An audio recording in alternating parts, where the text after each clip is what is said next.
Republican. I think we should celebrate that. I mean, this is what we're trying. It's going to take them a little bit of time to call it because they're going to dot the I's and cross the T's. But this is the thing. The president won South Carolina in 2016 by 300,600 votes with 67% turnout. And are we going to hit 75, maybe 80? I mean, our turnout is going to be record-breaking. And you know what's interesting? I got a little self-conscious 2 years ago when I got 60-ish% of the vote because Congressman Gowdy got 70% of the vote in 2016. As I dug deep into the numbers, it turns out that 50,000 people voted in the 4th Congressional District, and 98% of them, 50,000 more people voted in 16 than 18, and 98% of them voted Republican. So what does that tell us? What does that tell us? That tells us that President Trump is going to win big. Senator Graham's going to win big. Greenville Spartanburg's going to win big, and South Carolina's going to win big. So that's fantastic.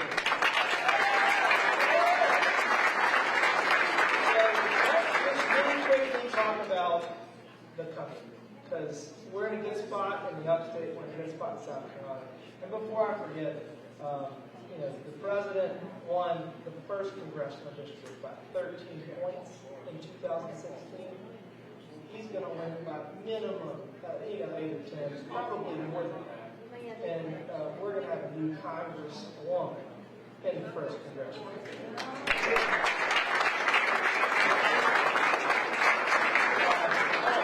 Let's talk about the presidential election. Everybody talks about 8 states. I think it comes down to 1.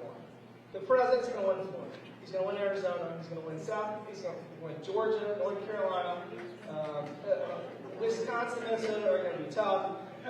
I think he has a path there, and then Michigan is going to be close. He has a path there. The question is Pennsylvania.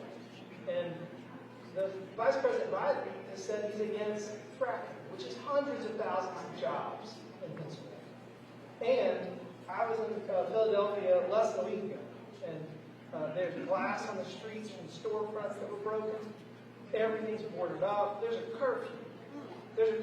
9 o'clock in the evening, you're not allowed to leave your house in Philadelphia.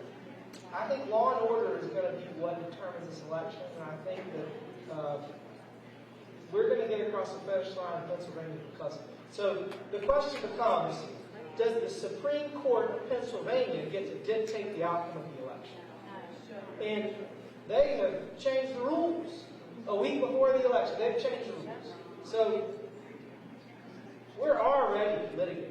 The NRCC, the National Republican Congressional Committee, has attorneys that are already fighting a legal battle in Pennsylvania because Pennsylvania is going to determine the outcome of the election. We're going to see the president's going to be up a bunch tonight, and then they're going to keep finding ballots as they do. And when you change the rules and you keep finding ballots, that's not right. It's not right. So we're going to win today in Pennsylvania. We're going to keep fighting the legal battle in Pennsylvania. And I'm confident that the Supreme Court that has been created by Donald Trump, the 6-3 justice versus super legislator majority, will prevail. Woo! So I'll close with this. I talk to Nate probably, it has to be every few weeks. I bother him as much as anybody. He's been working. So, generally on Saturdays, when I drive, so I'm in the National Guard, when I drive to drill, he's like my go-to call. I'm like, let's just check in with Nate. It's Sunday afternoon, what's he doing?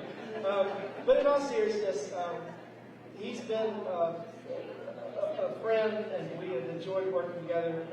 And I want to thank you for your support. And we are working hard. I'm available for every meeting with the federal government. The greatest joy in my life is fighting the federal government for my constituents. It's literally, I love it. So if you ever need anything, please don't hesitate to call. And thank you for your support, and it's going to be a great night, so just get ready. Thank y'all.